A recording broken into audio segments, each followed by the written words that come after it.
perkembangan yang positif, cooling down, menangani kasus Pak mantan Jampitsus Pak Febri yang sudah diserahkan penanganannya kepada Kejaksaan Agung, dan Kejaksaan Agung sekarang mulai melakukan satu langkah penyidikan lanjutan sebenarnya, karena tidak memulai dengan penetapan tersangka sekali lagi, karena hanya meneruskan apa yang telah dilakukan oleh penyidik Polri, dan kemudian melanjutkan penyidikan dalam arti memperkuat alat-alat bukti, memeriksa saksi-saksi dan seterusnya, yang dalam proses ini sebenarnya terbuka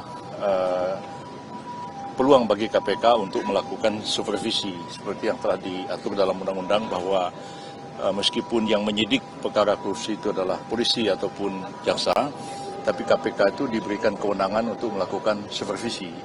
Dan saya sudah mengatakan, karena sudah diserahkan kepada Kejaksaan Agung, baik kita amati sama-sama, diawasi sama-sama oleh seluruh elemen masyarakat, ya, mudah-mudahan berjalan on the track, dan KPK juga sementara ini belum perlu mengambil alih penyidikan ini.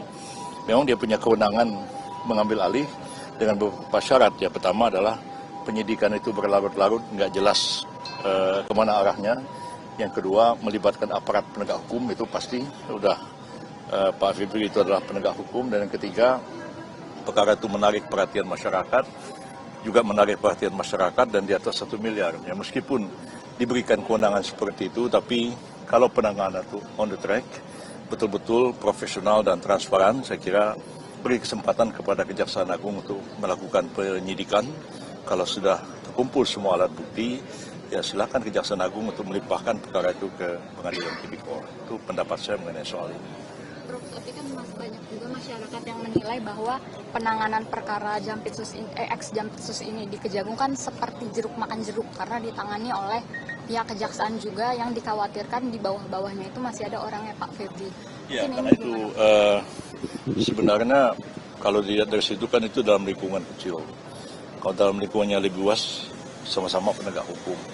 Lebih luas lagi, sama-sama orang Indonesia yang nyidik. Kan jadi nggak selesai-selesai persoalannya. Jadi lebih baik kita sempitkan persoalan. Meskipun Pak Febri itu adalah mantan Jampitsus, pejabat tertinggi dalam penyidikan khusus di Kejaksaan Agung, di bawah Jaksa Agung, tapi ketika beliau berstatus sebagai tersangka, ya harus dilakukan satu penyidikan yang profesional, yang transparan, sesuai dengan KUHAP yang berlaku. Dan apabila terjadi penyimpangan, harus disadari KPK itu bisa mengambil alih persoalan ini. Dan masyarakat harus melakukan pengawasan, ya, baik pegiat anti korupsi, para guru besar hukum pidana, silahkan diawasi. Nah, jangan sampai KPK kemudian merasa bahwa ini penyidikan berlarut-larut, nggak jelas arahnya akan kemana. Lalu kemudian KPK mengambil alih penyidikan ini. Kita berharap tidak akan ke sana arahnya, supaya penegakan hukum itu tetap berjalan secara transparan dan profesional. Tapi kenapa nggak dari awal mungkin ke KPK saja gitu, Prof? Ya, sudah ada pembicaraan sejak dari awal bahwa kalau kejaksaan dengan pemerintah itu kan sama-sama eksekutif di bawah presiden. Jadi bisa aja ada dua institusi itu kemudian menyepakati bahwa ini diserahkan penyidikan lanjutannya kepada Kejaksaan Agung. Kalau KPK itu bukan karena diserahkan, dia ambil alih. Beda itu. Dia ambil alih karena ada alasan-alasan tertentu. Tapi melihat fakta di lapangan bahwa Polri sudah sepakat untuk menyerahkan, bukan melimpahkan, menyerahkan penyidikan lanjutannya kepada Kejaksaan, walaupun sempat ada sedikit kesalahan di awal, ya, yaitu Kejaksaan mau menetapkan kembali Pak Febri itu sebagai tersangka, bahkan ada statement belum jadi tersangka, dan itu menimbulkan banyak pertanyaan. Tapi setelah itu diralat sendiri oleh Kejaksaan Agung, sehingga sekarang ini menjadi jelas bahwa yang dilakukan oleh Kejaksaan Agung adalah melanjutkan penyidikan yang telah dimulai oleh Polri, dan kalau di Kejaksaan Agung pasti akan lebih cepat karena tidak bolak-balik ya. Download Tribun X sekarang, menghadirkan lokal menjadi Indonesia.